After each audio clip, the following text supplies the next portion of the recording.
Hoyt is in the race for 2026, their brand new Alpha AX3, and guess what? They did it. They brought out their own tuning system that is now going to make the rest of the brands quiver at the knees. In this video, I'm going to build out the bow with the accessories that I'm choosing for 2026. We're going to go over new and old features, specs, then we're going to paper tune with the brand new XTS tuning system, and then we're going to do what everyone wants to see, is how these cams and this bow performs speed-wise. My specs are 28-inch draw length, 71 pounds. We're gonna go from a 350 grain arrow all the way up to a 650 grain arrow, everything in between, and give you guys the raw data to help you decide if this is gonna be your bow for 2026. Speed rating, 340 feet per second. Total bare bow weight, 4.4 pounds. Brace height of 6 3/8 inches. We've got draw length options of 25 to 30 inches. We've got draw weight options between 40 and 80 pounds, which is quite nice, remembering that it's in 10-pound increments. It's a 40 to 50, 50 to 60, 60 to 70, 70 to 80. And then once again, the cam HBX Gen 4. Something really exciting about this year, we've got short draw options and long draw options, both in the carbon RX10 and in the aluminum AX3. The short draw will go all the way down to 23 inches of draw length, and the long draw will go all the way up to 33 inches of draw length, which is just insane. I've been really pumped for this bow because the industry is moving towards self-tuning, and I was really hoping for Hoyt to bring some new technology to the table to compete with the other brands. Not that it's a must in a bow, but you have to stay competitive, and they really blew it out the park. We'll get into it later, but let's go over some of the features, old and new, starting with some of the older stuff that you guys will know already. They've stuck with the HBX Gen 4 cams, which is really nice because here at Magnum Archery, we have a ton of modules, and it's nice that we don't have to go buy brand new modules for a whole new bow.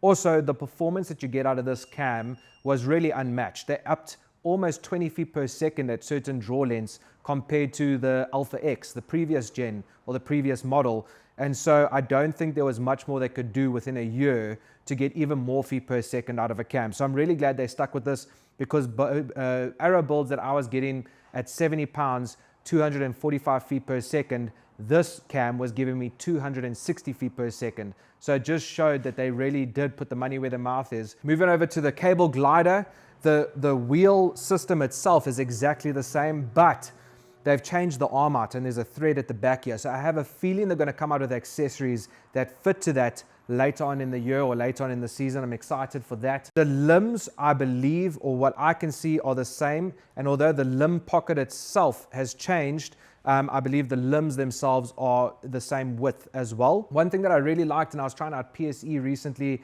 and I didn't enjoy, is that I couldn't put the bow down when I was in the field. And so it's really nice to come back to Hoyt after about 3 weeks to have that little kicker on the cam so that you can place this down and not damage your strings or damage your cams when you do so. If you guys bought the Go sticks over the last 2 years, they still fit this bow. And something that they introduced to the AX series last year is the short stop 2.0 stabilizer that comes on the lower stabilizing mount option. Something that's nice about that is when you put that weight down low, they've literally put it just above the limb pocket.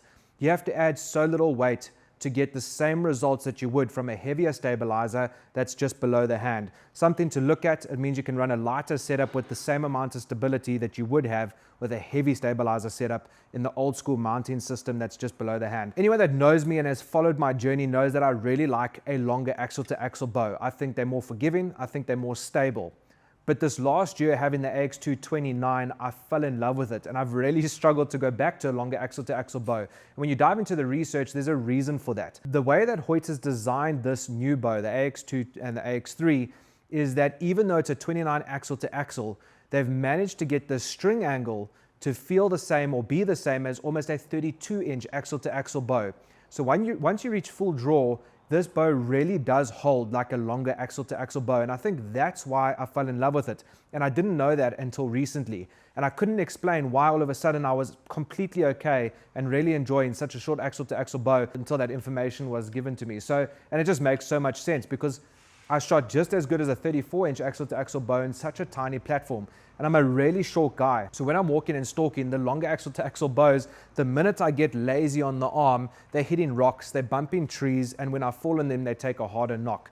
And I really fell in love with the 29 last year, and I'm really pumped about getting this one in the bush this year. Obviously, you guys are no strangers to the HBX Gen 4 cam because it came out last year, brand new to the market with the AX2. But I want to remind you what Hoyt marketed it as, and it is completely true. One, obviously, you get more speed on the shorter draw lengths, but two, when you pull this bow back at 70 pounds, it really does feel like a 60-pound bow. It's extremely easy to pull back a high poundage bow now, just from the way they've engineered these cams, while still getting performance. Remember, normally performance means not so much of a nice draw, but they've managed to kind of blend performance with a really smooth and easy to pull back bow, or easy to pull back cam, which I really, really like. But for the guys that are looking for not paying the carbon bow price, but wanting a super light setup and compact or longer axle to axle for the 32 that's coming out this year, or the 33, this is going to be a really great option. It is a very light bow, and even though the spec says it's 0.15 heavier than last year's bow, like I say, all the guys in the shop took a bet that this is probably the lightest bow they've ever created. And in the hand, it really does feel like that. But let's build this out, and while we build it out, let's talk about some more things. Let's go over some of the accessories I'm going to put on this bow before we build it. I'm going to go with the Hamskea Epsilon rest. I think Hamskea makes probably some of the best rests in the market at the moment. Most repeatable, most reliable, great materials that they use, and I've yet to ever break one, have faults with one. They really are just incredible rests. For my stabilizer setup, I've been testing these. I've done about 3,000 arrows with this stabilizer setup. It's the Deltas from Quattro. Really nice stabilizer setup, and I've shot enough arrows that I'm confident to do a review and tell you guys a bit more about them. Great brand, actually made in South Africa, so proudly South African. We're obviously going to run a front bar and a side bar. And then for you guys that don't know, obviously the Hoyts have a different sidebar mounting system, and Quattro has developed an adapter to allow their Veros to fit the Hoyts just like they would fit any other bow. Really nice if you didn't know that as well. We're going to go with the trusty, the good, the old and the new CBE Track Pro 3-pin slider sight. Love this sight, and obviously with metal sight tapes, I've probably put this on about 17 different bows in 3 years throughout all my testing, and I've never had to buy sight tapes. This thing has been absolutely incredible and a money saver for me. We'll go with just a Hoyt's sling. Normally I do like an 8 or 10 degree offset on my front stabilizer, but I want those ghost sticks. I think they really help in the bush. They help with stalking situations. They help when you want to put the bow down, and they really preserve the amount of damage you do to your bow. And not saying that these bows aren't hardy, but I am very hard on my bows, and this is just going to preserve it for a little while before natural wear and tear takes place. So you'll notice we have a D-loop, we have a nose button, and we have a peep. But I have not shot this bow yet. So when I shoot this bow for the first time on this video, it really is going to be first impressions. Getting goosies now because I'm so pumped. A lot of guys are going to be like, oh, nothing's changed but the limb pocket. And if you don't have the bows next to each other, you would think that.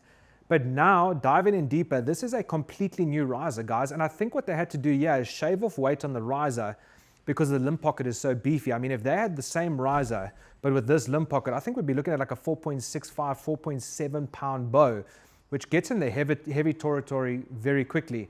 But if you had to put them side by side, it is a brand new riser. It's completely different. The shapes, the cutouts, the skeletonization. I mean, if you just start from the top and go down to the bottom, you'll notice that this shape and this shape's completely different.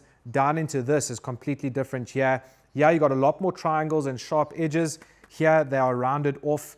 It's a completely new riser, which is really surprising. Honestly, when I pulled it out the box, not having the AX2 with me, I really thought the only thing that changed is the limb pocket. But it's important to note that this is an entirely new riser. This is not something that they just copy pasted from last year, slapped on a limb pocket that's new with some new technology, and then try and sell it as a new bow.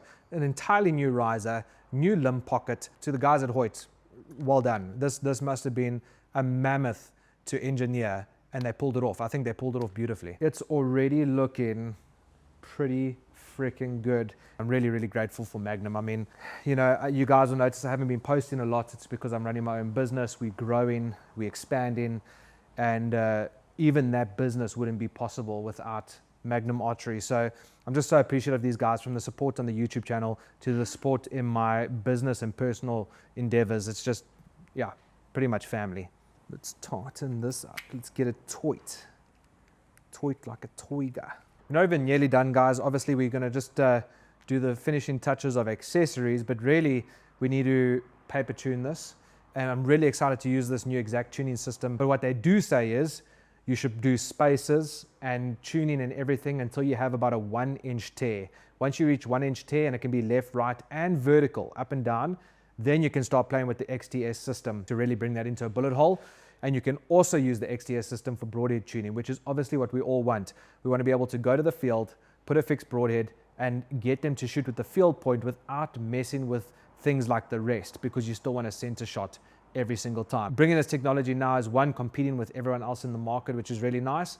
But one thing I want to say is, unlike some other brands in the market that have their tuning system up at the axle by the cam, having it at the limb pocket means that the integrity and the statements that Hoyts make, like 1,500 dry fires without the bow breaking and 1 million draw cycles, none of that is null and void with the new system that they put on. But if they did that at the axle of the cams, they definitely wouldn't be able to guarantee that integrity and that lifespan and that durability. Okay, first time ever shooting the Hoyt AX3. Dead, as if I didn't even shoot. And one thing I will say, and I just said it to Johnny, those Hoyt stabilizers that came out last year, the Pro Series, they make the bow even more dead. So I was a bit concerned that I'm not using the Hoyt stabilizer, because they really do make a bow feel like there's absolutely no vibration. But I have a feeling, I mean, let's go bare bow quickly. I have a feeling this bow is the reason it's so dead. It's not got to do anything with the stabilizers. Out of box dead.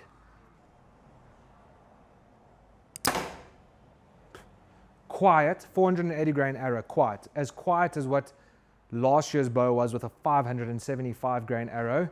Absolutely no vibration. We don't even have their short stop 2.0 stabilizer, I think it's called, this little guy. We don't even have that on, and it's absolutely dead in the hands. And from what I can see, they don't even have dampening properties. There's nothing like between the limbs or anything like that. It's just a dead bow. That is gorgeous. I see, yeah, they did go with the wire WRX strings again. So the string is the same, the string material is the same, the string build is the same, silencers are the same. They've really done something incredible here to reduce vibration, because last year's bow, the AX2, did have a little bit of vibration as a bare bow, whereas this one has absolutely nothing. Let's check timing, let's check poundage, let's check speed, and then I think the next thing to do is paper tuning, and we get to use that XTS exact tuning system to do so. It felt solid. So, yeah, that's on. Timing is absolutely perfect. So some guys are for it, some guys are against it. I'm going to start off with a bare shaft, get it absolutely near perfect, and then move over to my arrows that are busy being fletched. I like a bare shaft that shows exactly what's happening with the arrow leaving the bow without factors like fletch contact, which will be exposed after I put a fletched arrow once I've tuned to the bare shaft. So I like a bare shaft because it's going to give me what's really happening, and then we'll do it with the fletches. So that loud noise is a cable that's across the butt that holds the sponge in, but have a look here. We have impact, tail right. So we can definitely fix that. That is about 1 inch. I literally got this bow this morning. So it's very important to understand that I'm learning with you guys. I'm going to put a graph up on the screen that I received from Hoyt on how to tune the bow with the XTS system, exact tuning system. Essentially what's happening here is you got a locking screw, which is what's visible to the eye. These are locking screws. They're not your adjustment screws. So these are your locking screws, and we're going to loosen just with a half turn. They say just half turn is enough. Half turn. Boom. Now that we've loosened these, on the graph that I'm about to put on the screen, you can see the bow must always face you when you're tuning it, because that's how they reference right and left. And essentially, if we get in a tail right tear, on the right-hand limb, we're going to stiffen the limb on the right, and then we're going to weaken the limb on the left. And that's essentially going to bring that tail inwards. We've loosened our locking screws here, guys. Now to tighten, and you'll see you've got an indicator here. We want to bring this down. So we're going to go clockwise. Now we have to do the anti-clockwise turn, a loosening turn on the left-hand side, essentially making that limb weaker. So we're going to go in here, and I'm going to just go half a turn. Let's tighten that down. No need to over tighten or strip or anything like that. Let's tighten that down. Okay, they do say to correct a tail right tear, you have to do the top and the bottom. So let's do that. Let's not do any shortcuts. We do it according to the book. It's new technology. And obviously now remember, again, facing the bow, and now it's upside down, so don't get confused. Facing the bow, right tighten, left loosen. I'm going to do half a turn each. They say if you do it correctly, it does absolutely nothing to your poundage.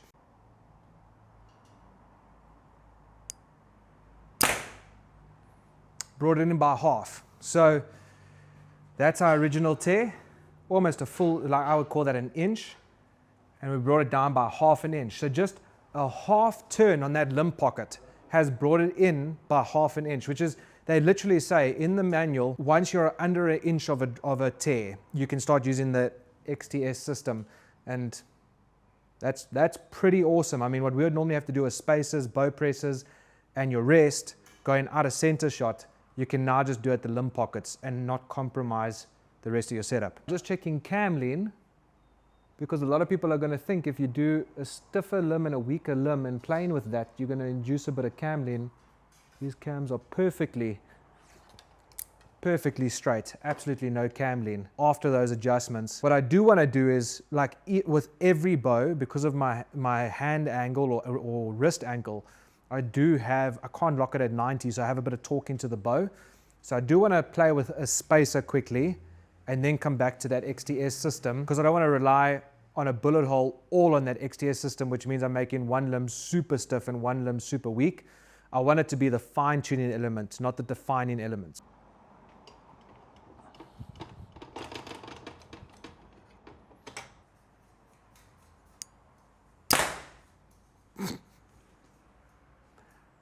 It's ridiculous. Have a look at this, guys.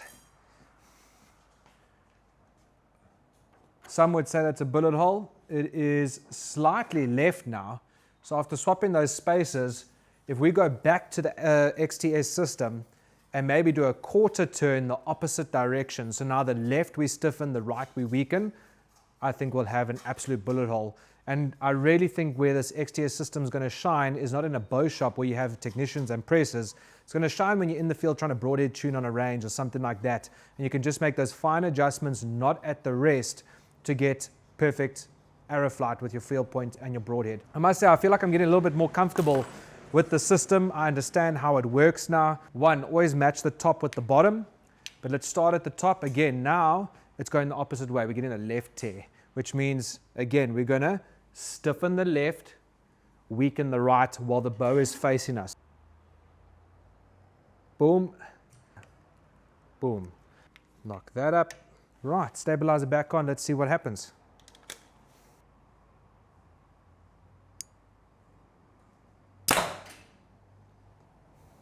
Exactly what we wanted to see.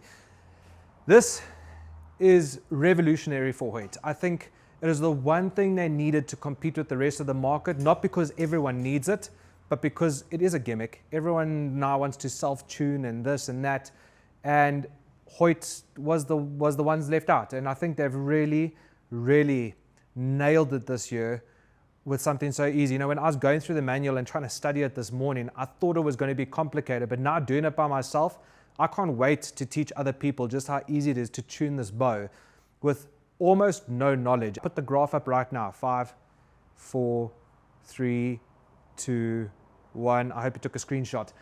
Look at this, guys. I am not going to do a single thing to that. That is a perfect bullet hole with minimal adjustments. Again, I think anyone else would have got this a bit easier.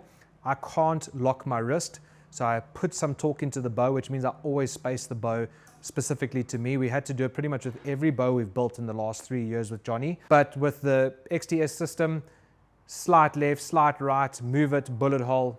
I freaking love that. They really, really nailed it. It's something I've always wanted out of the Hoyt for their sake, not even for my sake. I've got Johnny, I've got Magnum, I've got a great bow shop that will support me with bow presses and tuning and all that kind of stuff. But for Hoyt's sake, I'm just so excited that they brought out a self-tuning system so that they can really compete with the rest of the market. Everyone's leaning towards being able to tune themselves and all that kind of stuff. And I'm glad that they're now up there and probably one of the easiest systems to date. It's just so easy to draw this bow. Now, I'm a bit sore. I've been training hard, been trying to lose weight, focusing on my health. So I'm a bit sore today, but I mean, 71 pounds.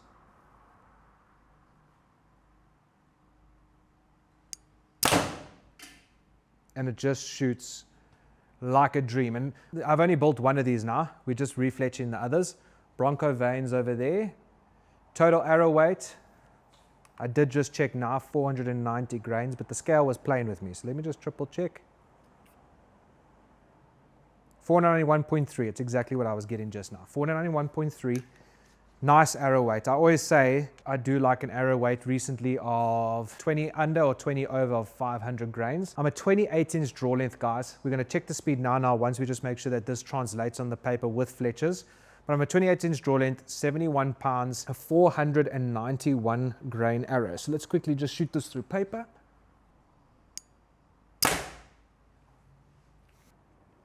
Bullet hole. So that's an absolute bullet hole. The fletchers teared the paper a little bit weird there, but I'm really happy with that. So instead of just shooting my arrow and telling you what the speed is, I want to give you guys a range so you guys know what you're working with and what you can expect out of this bow. 28-inch draw length, 71 pounds. I've got a 350 grain arrow and a 650 grain arrow, and then obviously my 491 that we can just say is roughly a 500 grain arrow. And you guys can see the speed variations across those different weights with my specs. Let's go. Now the KE that I get on the light arrow and that 650 grain heavy arrow is not going to be the correct KE because obviously this is now for my weighted arrow. So when I shoot my arrow, we will have a look at the KE and take that into account. 350 grain, 71 pounds, 28-inch draw length, 321 feet per second. Remember, I'm only 28-inch draw, 71 pounds. Now, instead of going straight over to my arrow, let's go to the heavy one next. We'll end on my arrow. 650 grains. 240 feet per second with a 650 grain arrow at 28-inch draw length. That is really, really good. So to give you guys a little bit of context, I used to shoot a 570 grain arrow, 100 grains less than this arrow we just shot now, out of the Alpha X, the Elite Ethos, the PSE Evolve, PSE Evolve, the PSE Mark 33 DS, all those bows with a 570 grain arrow with these specs, I'd get about 240, 245. This just threw this arrow at 240 feet per second with almost 100 grains more on the arrow. So that just shows that they've done something pretty amazing with these cams. It's the thing that got me stuck on this bow as well, is the performance I'm getting at my shorter draw length is unmatched. My arrow, 491 grains, gold tip kinetic pierce. Just put those Broncos on there. We've got a 100 grain field point on the front. It's a full fletch configuration. Now we're going to see the kinetic energy we get in as well.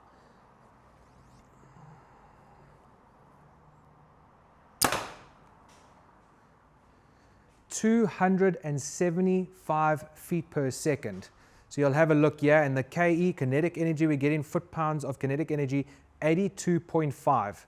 That is what I want to see at my draw length, at that weight, at that poundage. That is freaking awesome. And like I say, if I put this in any other bow, I'm getting about 262 to 265. 10 to 12 feet, 10 to 15 feet per second less, just because of what Hoyt has done with these cams. There you guys have it. For someone that shot the AX2 pretty much the entire 2025 hunting season, literally from January till last month, I can honestly say shooting this bow, it is a completely different feel. It's more dead in the hand. It is absolutely stable. I don't have to fight my bubble or anything like that, and I've barely done any tuning to it. I just slap stabilizers on. So I think it really is just testimony to the engineering that's gone into this bow. That exact tuning system is just insane. It actually worked on camera in front of you guys. And what I thought was going to be an intimidating process because I read the manual was not the case when I actually did it in person on camera. You guys saw us figuring it out live, and it was extremely easy. Let us know in the comments what you think of the brand new Alpha AX3 for 2026 from Hoyt. I appreciate you guys watching. Remember to like, subscribe, comment down below. Much love, shoot straight, and I'll see you in the next one. Peace.